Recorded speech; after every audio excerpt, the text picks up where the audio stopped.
नमस्कार दोस्तों, साहित्य टीवी पर आमंत्रित करने के लिए लाल बिहारी लाल का सादर प्रणाम।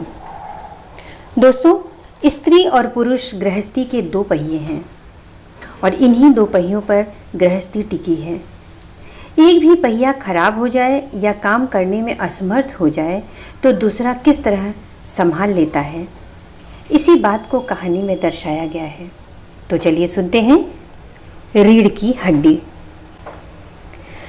विपत का तांडव देख सबका कलेजा मुंह को आ रहा, पर रेखा चुप है, खामोश। इसके अलावा और कोई चाराजू नहीं है। भाई किसी से बहस कर नहीं सकती, सब बड़े हैं, उसे करना वही पड़ेगा जो सब कहेंगे, इसीलिए चुप है। वो वही कर रही जो सब लोग राय दे रहे।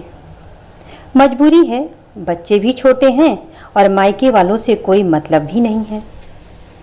भाई शादी जब किया था तो भरा पूरा परिवार था।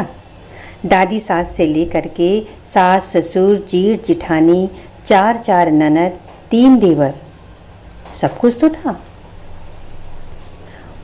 इन लोगों के बीच वो भी बहुत खुश थी।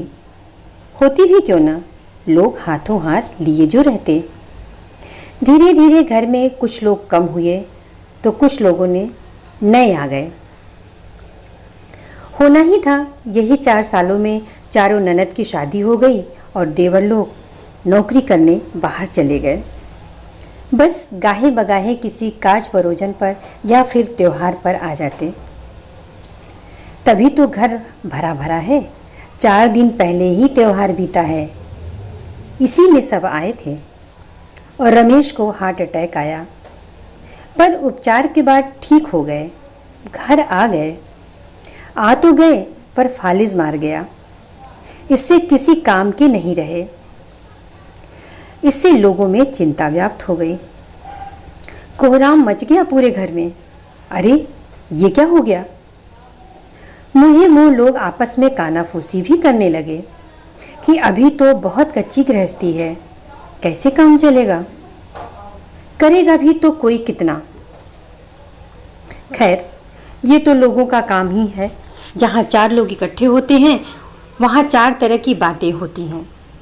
फिर भी लोगों ने संभाला। देवरों ने किसी चीज़ की कमी नहीं महसूस होने दी। ससुर थे नहीं, हाँ सास से जो बन पड़ता वो कर ही देती। पर इसने सोचा ये कोई 1-2 दिन का मामला तो है नहीं, आखिर कब तक ऐसे चलेगा। इसके लिए उसने सास से मशवरा लिया कि अगर आप हमारा सपोर्ट करें तो हम पढ़े लिखे हैं, अपने पैरों पर खड़े हो जाएं। ये सुन सास बहुत खुश हुई और बोली, हम तुम्हारे साथ हैं, जो बन पड़ेगा हम करेंगे, तुम अपने पैरों पे खड़ी हो जाओ, हम भी चैन से मर सकेंगे। तुम जो चाहो कर सकती हो। तो इसने कहा, बस कुछ नहीं, बच्चे स्कूल से आ जाएं तो खाना खिला दीजिएगा और इनको समय समय पर दवा और खाना। भगवान ने चाहा तो ये बहुत जल्द वॉकर लेकर चलने लगेंगे, फिर ज़्यादा दिक्कत नहीं होगी। इस पर वो राजी हो गई। तो इसने एक ऑफिस ज्वाइन कर लिया। इससे घर में 4 पैसे भी आने लगे और सब खुश भी रहने लगे। यहाँ तक कि आने वाले लोगों ने ये तक कहा कि रीढ़ की हड्डी है ये आपकी बहू। अगर ये पढ़ी लिखी ना होती तो क्या होता। पहले का समय और था जब परिवार वाले करते थे, पर अब अपना ही खर्च इतना ज़्यादा है कि दूसरे का इंसान एक हद तक ही कर पाता है। इसीलिए लड़कियों को पढ़ाना बहुत ज़रूरी है।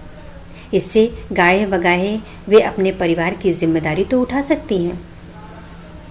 धन्यवाद दोस्तों।